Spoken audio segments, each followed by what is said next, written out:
Acaba de sair aí uma notícia relacionada aos medalhistas olímpicos e o agradecimento de Lula aos medalhistas olímpicos e a cobrança dos medalhistas ao presidente Lula. Reportagem aí assinada pela Lucas Borges.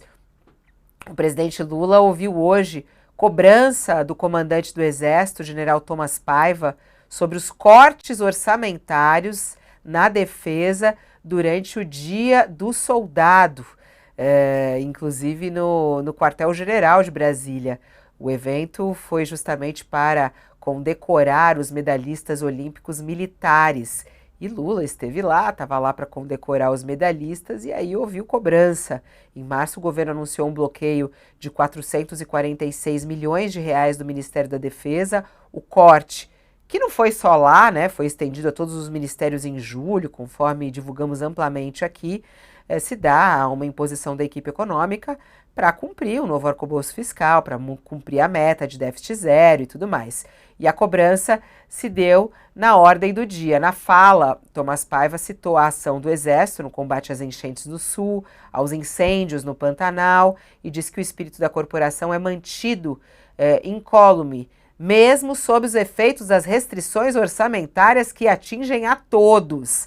A fala dele, abre aspas, apesar disso, nós não nos descuidamos da imperiosa necessidade de mais helicópteros, de mais blindados, de mais mísseis, meios militares imprescindíveis que foram adquiridos de forma responsável e transparente e foram agregados à dotação de material da força, aumentando nossa capacidade de cumprimento de missão, foi o que disse Thomas Paiva no Dia do Soldado.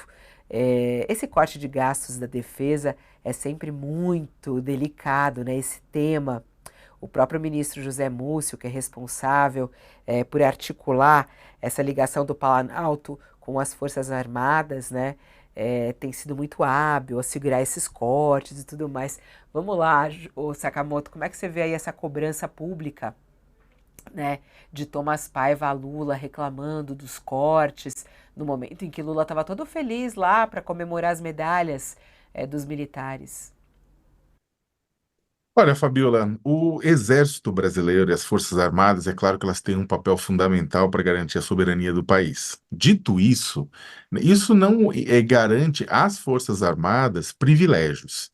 E na verdade, né, o que parece, né, com a defesa, com essa defesa, inclusive na minha avaliação fora de lugar, é que o general Thomas Paiva estava procurando a manutenção de privilégios ligados ao Exército e às Forças Armadas.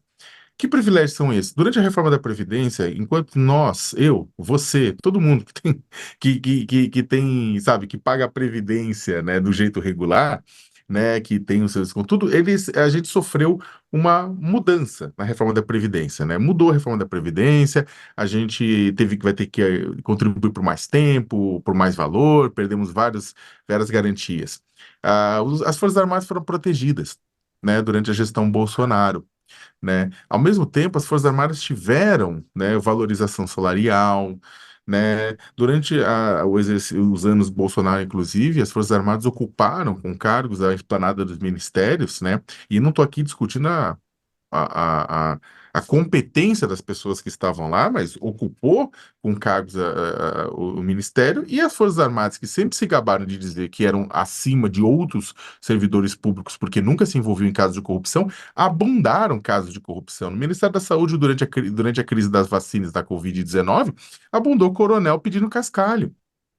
Isso fora os casos que ele teve, tipo as denúncias de sobrepreço na compra de Viagra para as Forças Armadas, as denúncias de sobrepreço na compra de próteses penianas para evitar a impotência nas Forças Armadas, de camarão, de outros produtos.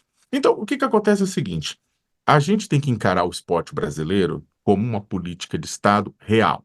A gente começou a encarar ao longo do tempo, Bolsa Atleta, entre tantas outras coisas importantes, mas a gente precisa encarar de verdade. Não é admissível, inclusive numa Olimpíada, eu não falo de medalha por medalha, mas a performance do Brasil, desse país continental que pratica tantos e tantos esportes olímpicos, né, não é admissível que a gente volte às Olimpíadas, dos Mundiais, com essa quantidade, porque isso, na verdade, demonstra uma certa fragilidade nessa formação básica que a gente tem. Só que isso não é militar.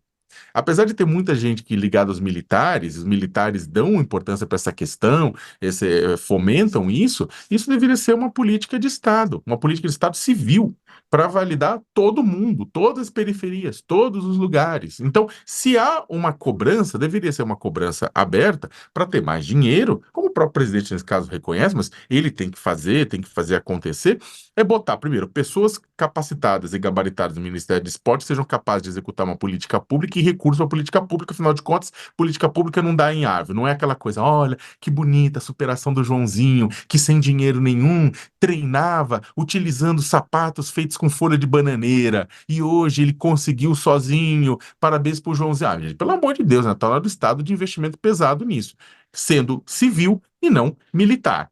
E eu acho que o Exército deveria ficar bastante calminho para não pedir mais coisa, porque o Exército e a Marinha Aeronáutica, nos últimos anos, foram extremamente beneficiados e privilegiados em detrimento ao restante do país e as políticas públicas no restante do país. Dinheiro para lá vazou e foi numa quantidade muito maior. Qualquer corte que agora tenha, os militares têm que também contribuir com corte sem reclamar, né?